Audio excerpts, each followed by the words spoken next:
Hi, in this tutorial we will see how to create custom logging files using logback.xml.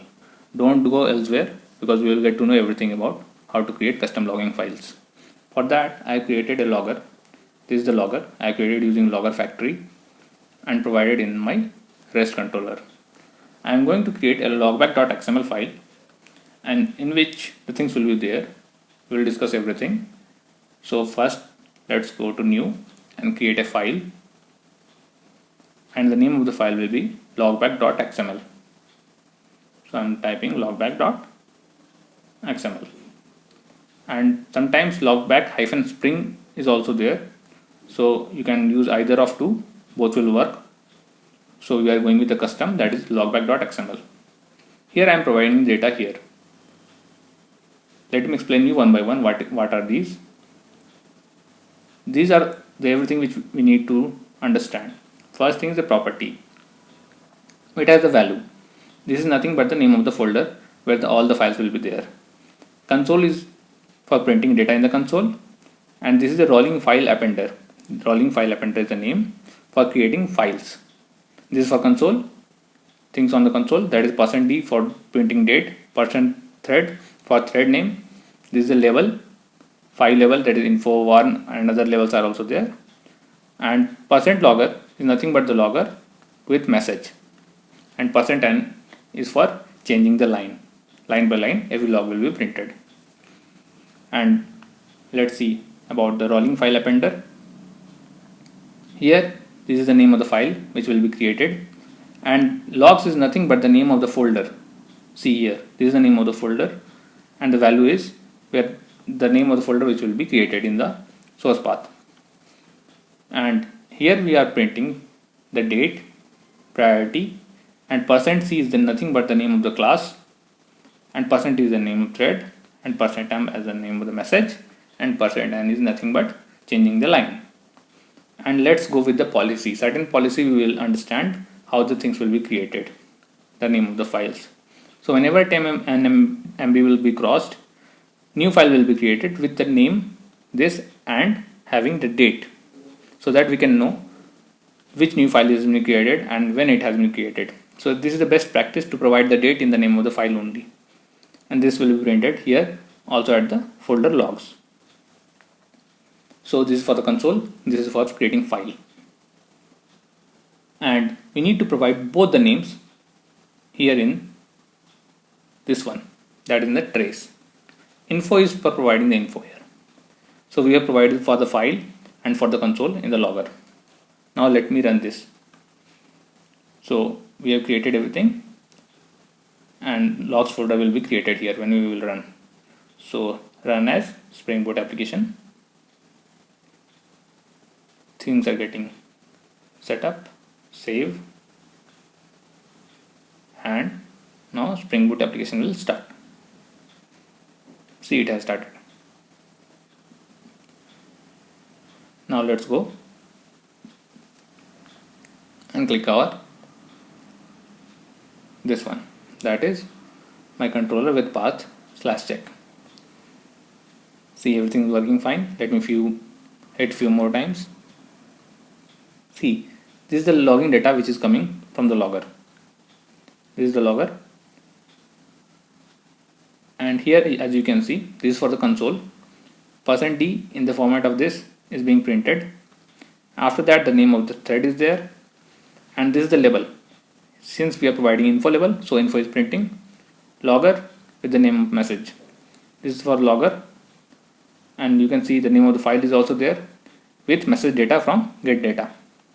This is the name of the file, and get data from get data is the logging data which is being printed as an info. So this was about creation of logs in console. Now I have refreshed here. As you can see, this was the path which need to be printed in the logs. So logs have been created, and this is the name of the log file, Spring Boot logger, which we have created. See, the things are coming in the log file. So in this way we can create our custom log files.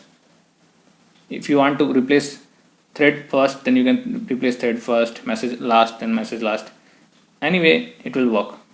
See, thread here and message here, but in the console you can see thread is coming prior to the message, just after the date.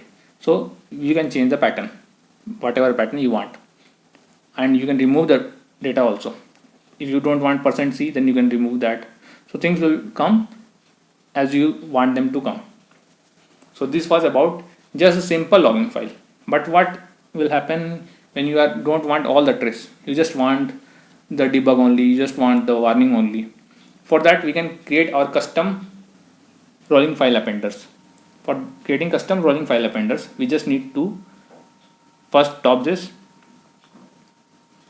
and let me just show you how we can create our custom logging files according to our level, that is the warning or some other things. So let me just copy this.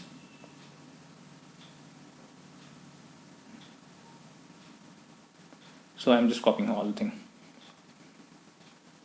and let me just paste it here. So we are going to create this for warning. Suppose let's go for warning only. This is just an example. You can go for debug and other things also. So I'm just changing the name because the same name can't be there, and also that's changing the name of the file. So warn Spring Boot Logger, an extra file will also come, which will contain only the warning. Since initial one was for all the things, and this one will contain only the warnings. This is for all the things, that is Spring Boot Logger. And the second one which we have created, warn Spring Boot Logger, this will contain only the warning. But how only the warning? Because we need to provide one extra filter here, and the filter is this. We need to provide this one just after the name of the file. See, this is the name of the file. Just after that, we need to provide this extra filter for the label. See, this is the label. Let's go for warning. So for warning, we need WARN only. So we have provided an extra file which will filter out everything and will just contain the warning data.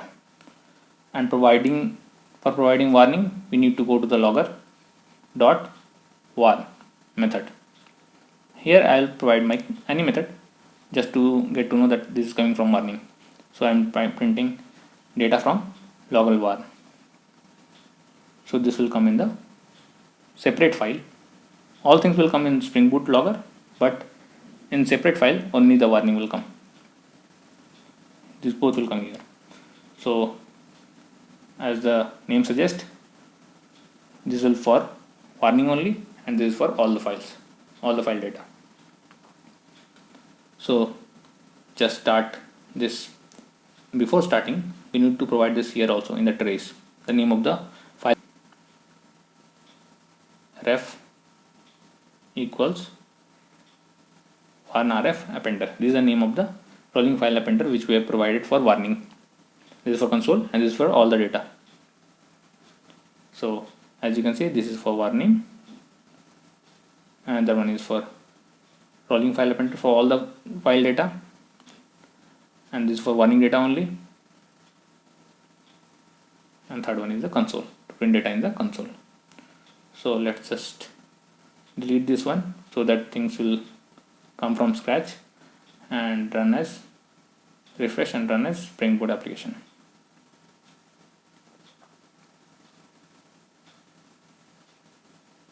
See, our Spring Boot application is started. Let's go to the Postman, and this was our path. Let me hit few more times so that all the data along with the warning will also come. See, the things are coming, and let me refresh this folder of logs. See, two files came. One is the normal Spring Boot Logger with all the data, and you will go here. You can see this was for all the data, Spring Boot Logger, which is this one, and another one was for only warnings. This was only for warnings, and the name was warn Spring Boot Logger. So another file is also created. So in the main file, that is Spring Boot Logger, all the data is coming, info, warn, everything is coming. But when you need to just segregate everything, you need to go for this. And for warning, as you can see, this file is created. So when I will click on this, see, this has been separated out from all the data. All the data, this is nothing but the warning only. So in this way, we can create our custom logging files and can maintain our logs and log trace using logback.xml or logback-spring.xml. So you can watch it few more times to get to know everything, because these things are just new to some people, so they will get to know after watching it few times.